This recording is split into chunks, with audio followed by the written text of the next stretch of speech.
Hi, good evening. Good to see you, even though I can't.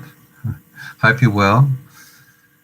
So this is welcome to our fourth class on how to meditate. This is the last of this module. So next week is a break. There's nothing scheduled for next Monday. Originally, that would have been because we usually have a retreat day on Sunday, and then we have a break on the immediate Monday following, and then we start the following Monday. So we'll stick to that.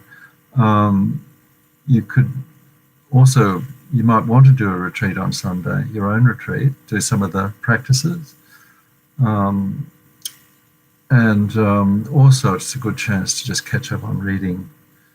And what I'll do is in the next hour or two, I'll send you the readings for the next module, which is module practicing the path, or is it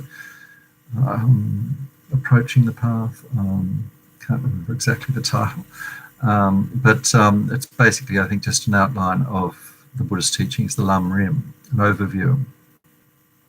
So I'll send those out so you've got plenty of time to read ahead. If you're not able to do that module, hi Barbara, good to see you. If you're not going to do the next module, just let me know. I'll take you off the email list. Or if you know anyone who wants to do it, who's not on the mailing list, just email me and I'll add them. Or if anyone's watching who wants to join the group and they're not on the list of participants, then you could just put your email and name up on the side there where it says say something, and I'll put you in the mailing list, no problem. So tonight, plan is just to have a look at these hindrances. We've already done the basic hindrances such as excitement, to meditation excitement, sleepiness and so on. These are basically the obstacles that come up during a session. So these obstacles are more general things like having too many expectations, doubts and so on. So we'll just have a look at those. Then hopefully we can do, I'll just have a short practice of the meditation we introduced last week, which is meditation without an object. So this is sometimes called insight meditation or Mahamudra meditation. So this is the practice that Lama Yeshe talks about in the readings. Is a special extract from his teachings there on this sort of meditation without an object. Sometimes it's called meditation without a sign. It's actually just looking at mind itself, awareness of awareness, meditation. So we'll do maybe 10 minutes of that if we've got time, and then quick look at the questions and answers, because there's just a couple of things I just want to just mention on the question and answers I mailed out last week. And I might have mailed out anyway before tonight. Then we'll hopefully be able to do the visualization meditation of Shakyamuni Buddha.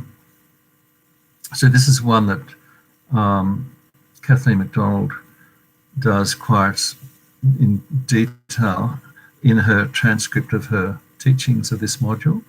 So I emailed you that, so you've got actually a really good background discussion of a visualization meditation, and you've got a picture there of Shakyamuni Buddha, which is the image we'll use for visualization meditation. So that should be enough. If we can get through all that, we'll be doing well. So let's just do 5 minutes of mindfulness meditation on the breath, just to calm ourselves and to settle the mind. Okay, so just get in a comfortable position, and we'll just do a few minutes of breathing meditation.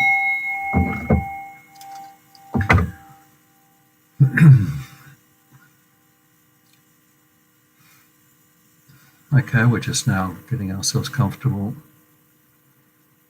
Time to let go of the external world, look at our internal world. What's happening in the mind, what's happening in the body.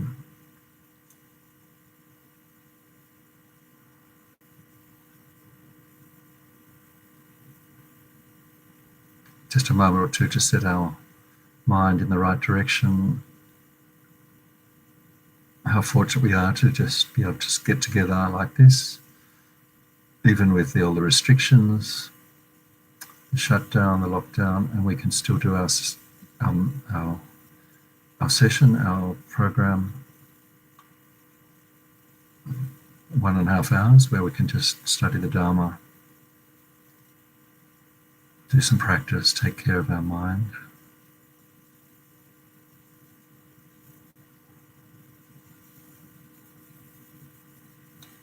Like all our Dharma practice, the motivation is to not just benefit ourselves, but to benefit those around us and ultimately benefit all sentient beings,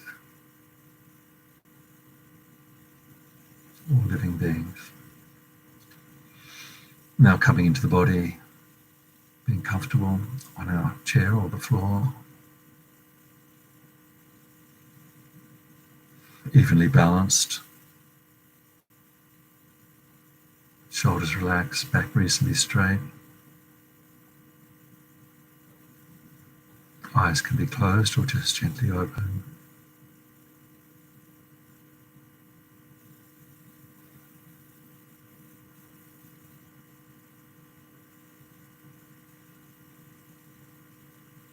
Beginning with the out breath, just observing the out breath and imagining that we're just letting go all the physical tension in the body, relaxing.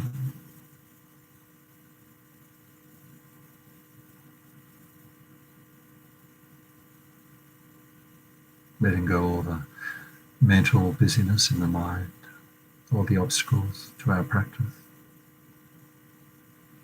We're breathing them out,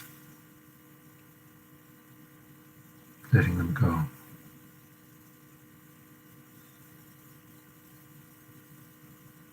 And then coming into our full awareness of the breath.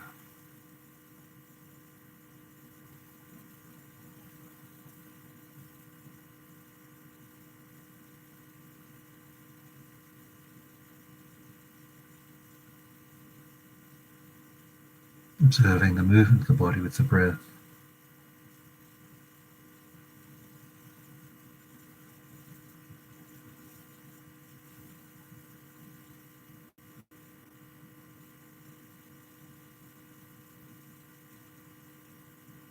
Just watching from the side. Nothing to control.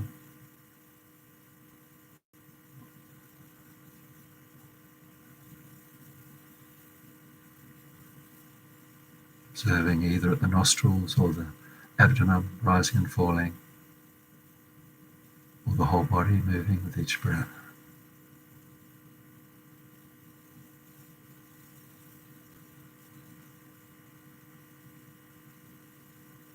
Just placing the mind right there, resting the mind there on the breath.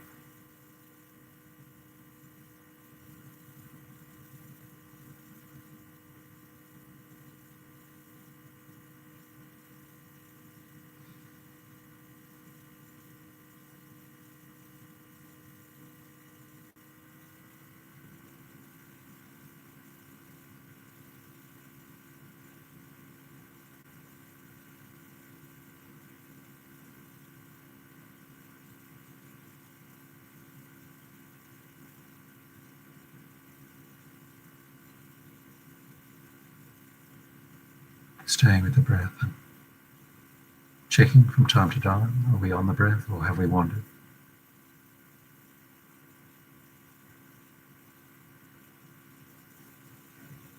The mind will wander.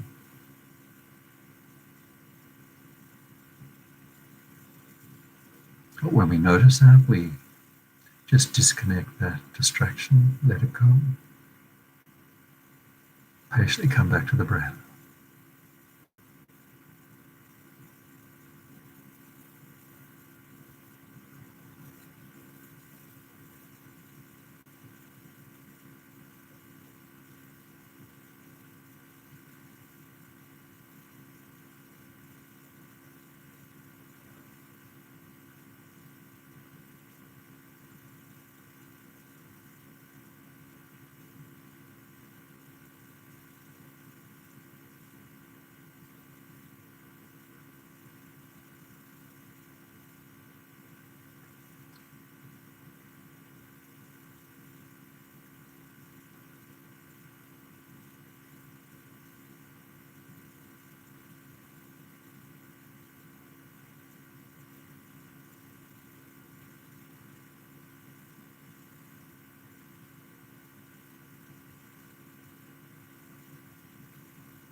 Just watching each breath, the full flow of the in-breath, full flow of the out-breath.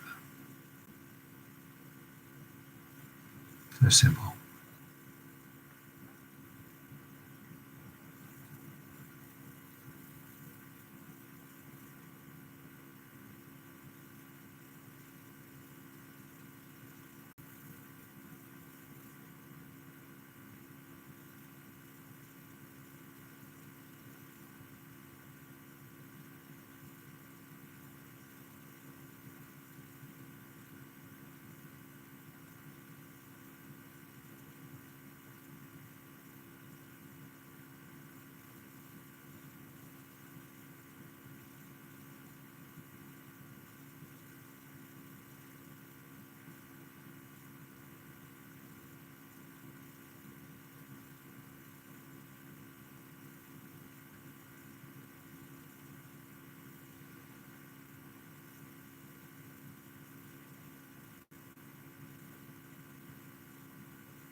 So just looking at these possible hindrances or obstacles to our meditation. So most of these had been written by Vajrayana when he was teaching the subject a few years ago. And I've just slightly changed, added to them or edited them slightly. So expectations, first one. Too many expectations. This is very common, particularly at the beginning, thinking that all I need to do is just meditate for a certain time and then everything will be better. So sometimes this happens. Sometimes we're lucky and we get a quick result. But it's probably just calm, the mind will calm down if we use breathing meditation. But so a few months of doing meditation practice and also study of the Dharma. But maybe 5 years, I think he said possibly 10, and you can see a change of the mind, then it's worthwhile, beneficial. So it's definitely long-term, the goal. So it's good to have some expectations. If we didn't have any thought of meditation or Dharma being beneficial, we'd probably never do it. We wouldn't even think of doing it. But so it's expectation, it's realistic. Some sessions will be, it's realistic. Some sessions will be beneficial and we'll feel the effects. Others we may not. But as it said there somewhere or other, if you just do it, you set a schedule to do a certain amount of meditation each day, if you can, even 5 minutes, 10 minutes. This is the best way to do it, rather than say do an hour or two once a week, or even less, just when we feel like it. So it's this sort of regularity that is so good, which Kathleen MacDonald mentions. She mentions the similarity of cleaning your teeth. You're going to do it. You don't really have to debate. If you've made a decision that we clean our teeth, it becomes a habit every day. You don't have to think about it or think if we're in the mood, we'll do it, and if we're not, we'll do it. Right? So that's sort of regularity and habitual program to do some every day. It's good. And that's the best way.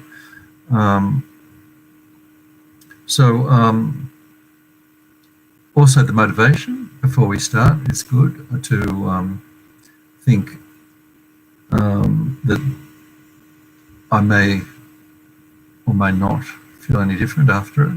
I'm just doing the practice. I'll just follow the instructions and do the practice. So just if we can not have any thought about expectation. Another one is to also in the motivation, just think about others. We always do this in our regular drop-in meditation session, to spend a few moments just reminding ourselves that this is not just for me, not just for me. Yeah, others will benefit from that. People around me will like that. That will have a good effect. So that's just the one motivation. The biggest one, of course, the Mahayana motivation, is we want to ultimately become Buddha, and we want to become free of all suffering, have ultimate wisdom, understanding the causes. So that's the ultimate goal. It's good to keep that in mind.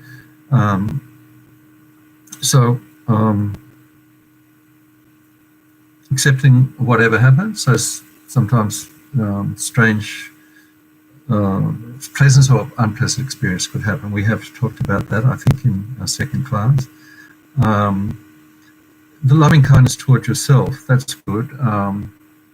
Loving kindness towards yourself. So having a compassionate approach to your mind, particularly if it's feeling very restless, agitated, whatever.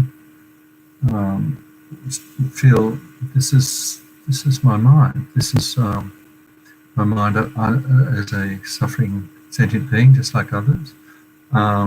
So without condemning yourself, just realise that this feel sympathy, and also feel that you at least have some way out, because you actually have access to this teaching, access to these meditations. So we have some knowledge that we can make use of, and so we can do some rejoicing. That means feeling happy that we actually have made contact with these incredible, unbelievable Buddhist teachings that not only show us how to calm the mind, but actually become liberated. The path for permanent way out of suffering, for everlasting, for permanent way out of suffering, for everlasting peace, happiness. So, also, the other more practical thing, I think I probably mentioned this before, is to, if you don't feel like meditating, make it a shorter session. Don't sort of think, oh, I've got to do my normal 25 minutes or whatever it is that you regularly do. You can do a shorter session, and then perhaps, if you've got time, do another shorter session later in the day. So the main thing is to be practical, deal with the mind as you find it, and do practices that fit your mind. Barbara very perceptively sent us some feedback yesterday about the importance of realizing the mind changes, it's impermanent. And so sometimes the mind might be receptive to a particular type of meditation, other times it might not. Just thinking if you've had a particularly stressful time, maybe with some suffering and pain, you may not want to do the meditation on suffering. Maybe you want meditation on rejoicing or appreciating our human life. It's more upbeat meditation. So depending on the person and where you're coming from, your background, what's the environment of the practice is, you might just decide that some practices are better than others at particular times. But also the mindfulness practice, using the breath or a single object, is very good to neutralize the mind. The emotions might be plaguing, but that's a good one to start with, as we always do. So yes, don't be competitive, compare yourself to others. Okay, that's just briefly that point. The other that's interfering with your practice, unfinished business perhaps. So the advice there is to as possible, let it go. It's the past, and we're in the present now. We're dealing with the mind. So that's good if you can do it. Another one is to perhaps do a meditation on self-forgiveness, self-compassion, which we have done. Kathleen McDonald's got one in her book, How to Meditate. So this is item, accept them, and then move on, and also think of the incredible potentials we've got, the good things, the essential Buddha nature that we have. So the other one is just purification meditation, which is a whole separate lot of teachings, but purification meditation could be doing Vajrayana mantras, with what specifically address negative emotions and so on, and apply opponent powers, opponent forces, and purify. But these are very powerful practices that luckily we have got access to, so we can purify the causes of whatever it is that's causing this guilt or regression. Also, just again, the neutralizing practice of breathing meditation can be really effective to dispel these plague thoughts, that are like obsessive thoughts about something. It's fantastically powerful, just neutralizing the mind. Doubt. This is the doubt. I think we've mentioned can be positive or negative. So when we're hearing the teachers, we should examine them carefully, use reason, don't just accept what's being said because of the teacher. So remember the Buddha said to look at the teachings carefully like a goldsmith would examine gold to see whether it's genuine or not. And then if it appears to be real and useful and makes sense, then we adopt it. So this is another sort of doubt where we don't actually trust the practice of meditation to help us. And I've got the example of, well, I could do some practice meditation, but actually, if I do some gardening or clean the house, I've got something to show for it. Whereas if I just do my sitting meditation, maybe it looks like a waste of time. So we're just looking at that from a very naive point of view. Just remember that we have to fix up something in the house or do something that seems more urgent are actually distractions. And actually is a form of laziness. It's like when I was studying, every time I sat down, I always wanted to have something to eat or tidy up the room or something that I didn't want to do before I thought about studying. So it is a sort of another way of, you want to be busy somewhere else, but you don't want to be busy here on this particular issue of what it is in meditation. So just recognise that. Just recognising it can help and dispel that interference. The other one I've got there is to think about, people. This is not new. There's been so many great yogis, pandits since the Buddha. Buddha himself wasn't always enlightened. So it works. This is a very ancient tradition. It's not something that someone just dreamed up yesterday. So the Buddhist practices, teachings have been proven to work. So you've got so many great stories to read. I'll put the example there of Milarepa's life story. He started off as a magician and a mass murderer who killed many people by his magic, and then met his teacher, Marpa, who gave him very difficult things to do, building towers, causing much suffering, but actually, because he followed the Guru's advice, he became enlightened in Sipamal's incredible story about spending many years in a small cave in northern India. And so she's someone who we can relate to. She's a Westerner, and she's just came from very Buddha's advice and became a very famous and highly realised being, a good teacher as well. So we've got the examples who are living examples of the teachings. So this can also help to inspire us.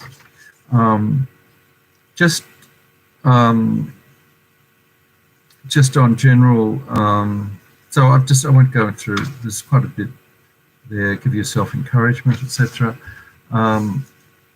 Just looking at a few points that Kathleen MacDonald makes in her teachings on this topic.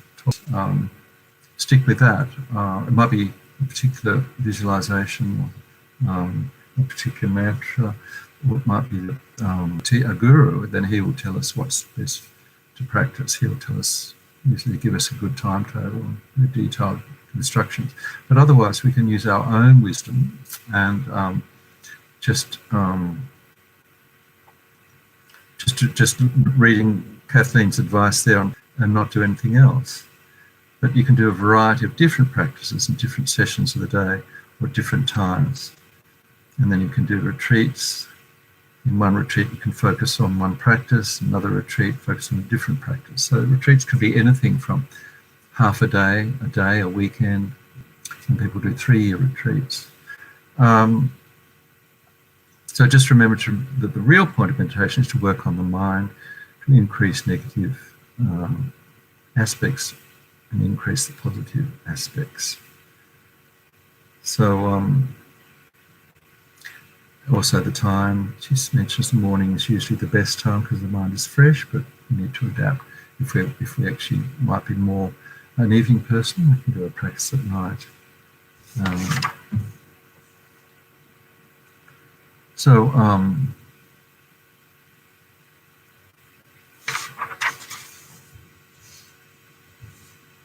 Also, she's got a good point there that at the moment we don't have the choice. Meditating with others in a group can be helpful. Some people like the power, the energy of a group. So when the lockdown finishes, we will be able to do that. We have that option. At the moment, we need to do our own private practice. Socially isolating. So, so that's probably enough, I think, on the the hindrances. It's mainly just to fill in the gaps of when we did the topic of hindrances in a second. If you do a short meditation on this meditation without a sign or without an object. So in the notes, I've called it insight meditation. That word insight is usually used more often in the Theravadan tradition. As Buddha, a vision of the Buddha, or analytical meditation where we use reasoning to practice rejoicing and patience and so on.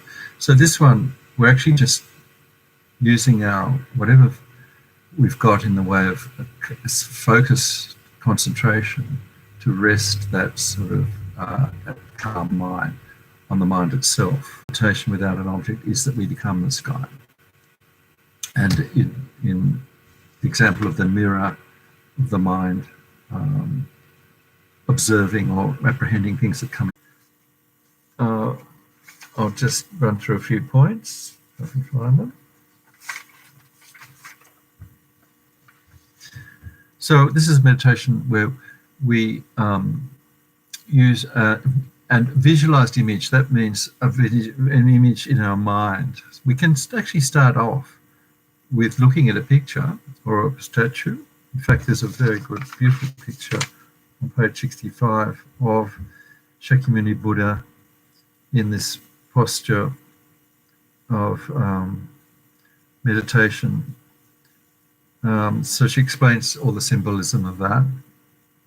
It's in color. So if you have trouble, most of us do, have visualizing a picture, a detailed picture such as that, you can start, we're not visualizing a picture, of course, we're visualizing the Buddha, but it can help to actually see a picture to start off with, and then close the eyes and as best we can create a visual image of the object of the Buddha himself.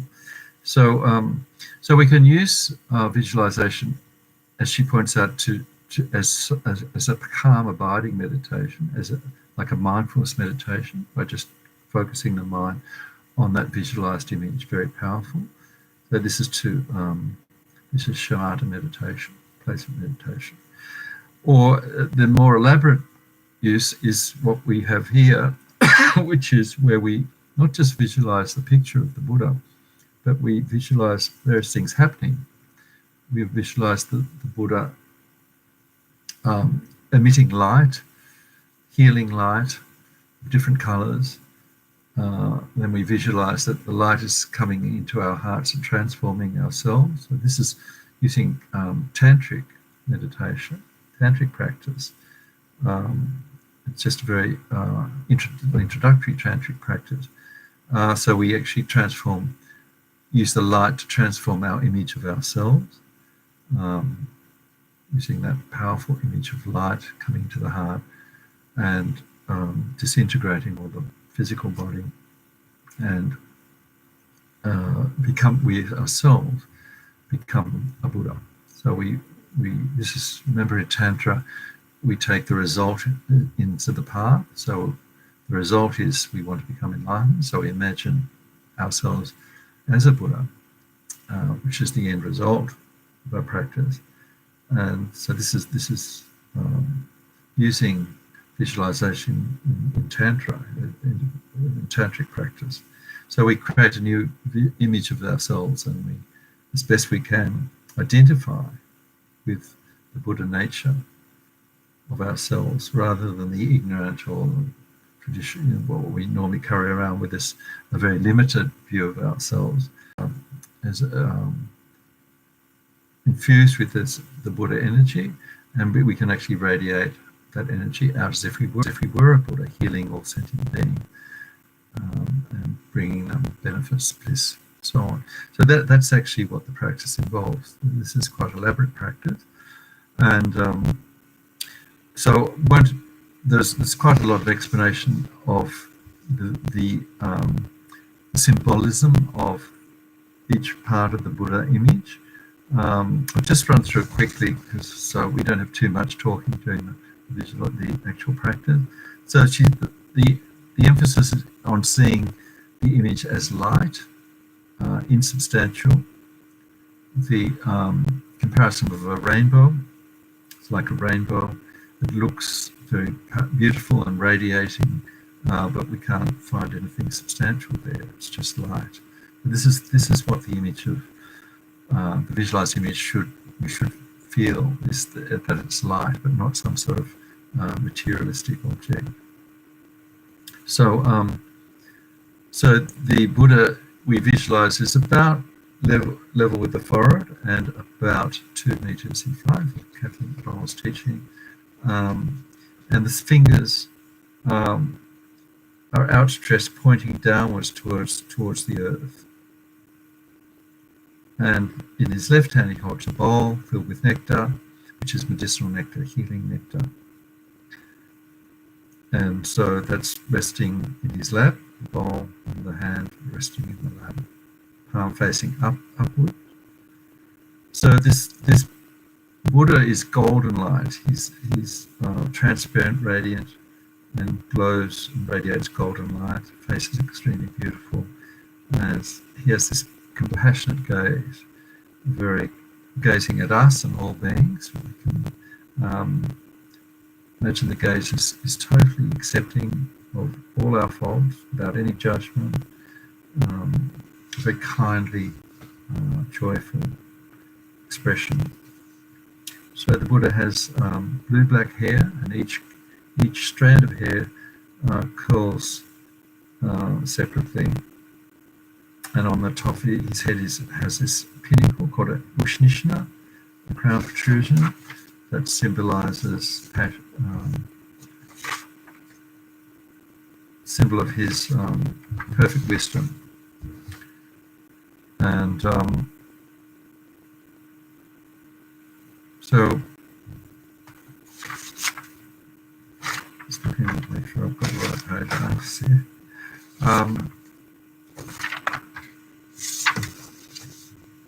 Okay, so the earlobes are long, his lips are very red, which symbolizes great compassion. So she says the important thing is to visualize a general picture is fine. Be satisfied with what comes to mind. A feeling of the presence of this all-compassionate being is the main thing. Be satisfied. Whatever comes to mind is good enough. We might only just see a small fragment of perhaps the eye or the hand. So just sometimes just starting off with a small part of the body is what we get. The realizations and wisdom. And then we feel the Buddha coming to our crown and actually absorbing into our body. And we actually into our body, setting our attention on our breath to start off with. The mind riding on the breath. Letting go of all the thoughts that might come into the mind. All those distractions, thoughts vanish. And all we're aware of is the breath.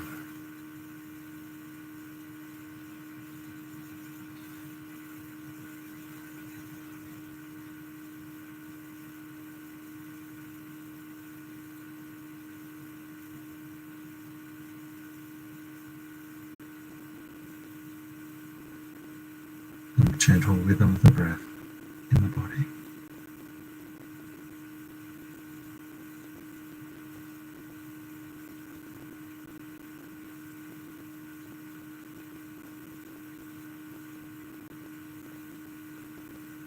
So then we generate our motivation for doing this meditation.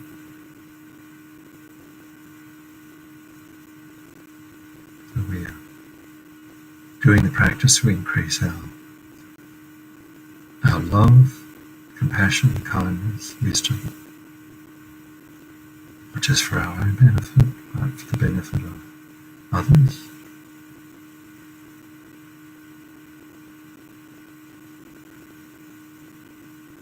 and for the benefit of the whole world, all beings in the world. The Mahayana motivation.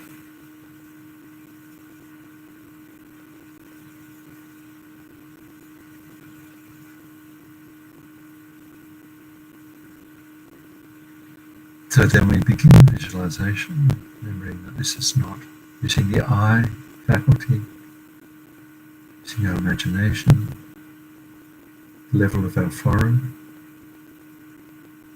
sitting on a lotus, sun and moon seat. These are discs of light, like cushions, radiating light. The Buddha, his legs crossed in full lotus position, wearing the robes of a monk, saffron coloured. His right hand is on his right knee, the gesture of touching the earth.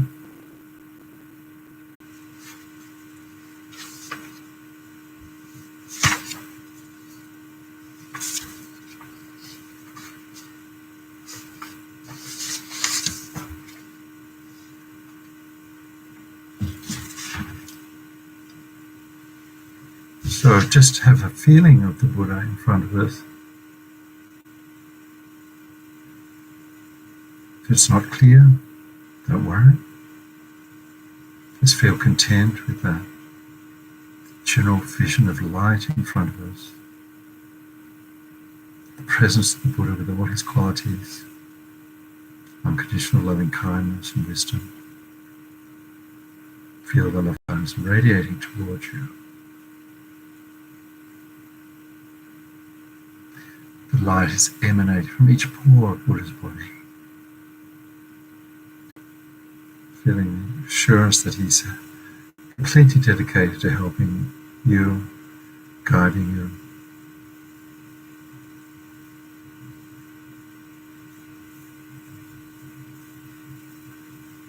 So then we make a request, asking the Buddhas,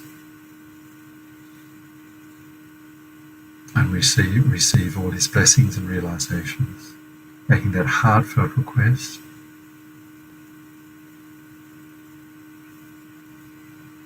In our own words, being illuminated when we turn the light on. Our darkness is dispelled as soon as the dispelled body.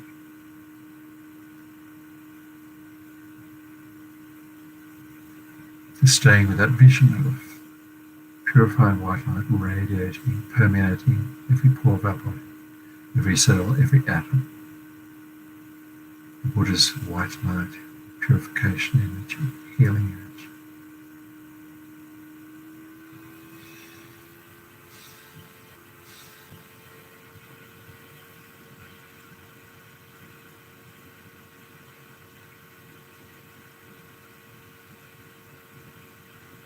Second visualization of light is yellow light, golden yellow light, coming from Buddha's heart, entering through the crown of our head, filling our body, this golden yellow light, which is the Buddha's enlightened mind, his wisdom, all his knowledge, realizations. All these infinite good qualities filling our body with golden white light. Infinite good qualities filling our body with golden white light. Feeling that blissful feeling of golden white light. Every cell, every atom of the body.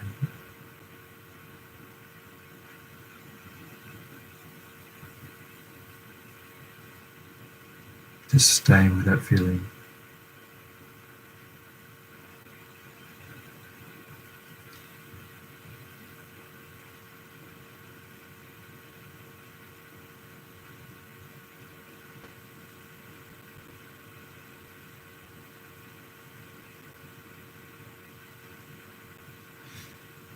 And now, the absorption part of the visualization, where the Buddha comes above our crown of the head, turning to face the same way as we are, and melting into light. Crown of our head, dissolving into us, and we become the Buddha. This light dissolves all our limited conceptions of ourselves. We become, with Buddha's blissful, omniscient mind, an empty, vast space of bliss and wisdom.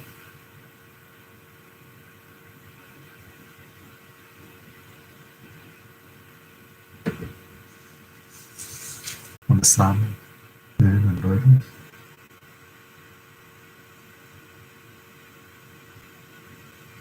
our body pure, radiant light,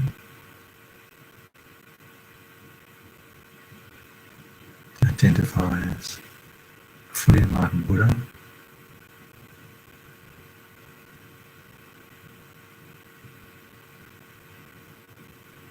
Now, as a Buddha, we generate the wish to help all other beings. And from our hearts, rays of light go out like rays of light from the sun in all directions. And they touch all beings, all living beings. Imagine countless numbers in all the 10 directions surrounding us and a sentient being. Filling them with light, purifying all the negativities, disturbing thoughts, emotions, and hindrances. Staying with that image and feeling of generating purifying light to all beings as the Buddha.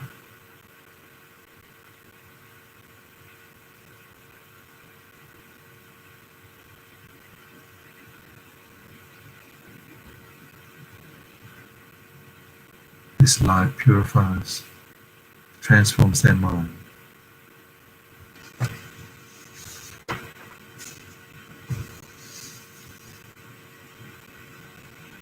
Their minds are transformed into universal compassion and wisdom.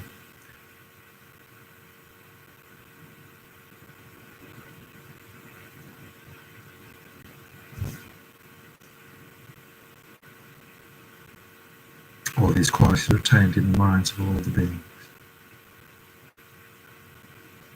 They all appear as Buddhas themselves.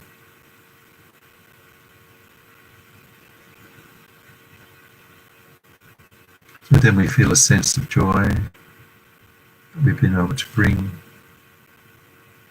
this transformation to ourselves and other beings by the force of our mind. The ultimate. And finally, we dedicate the positive energy from.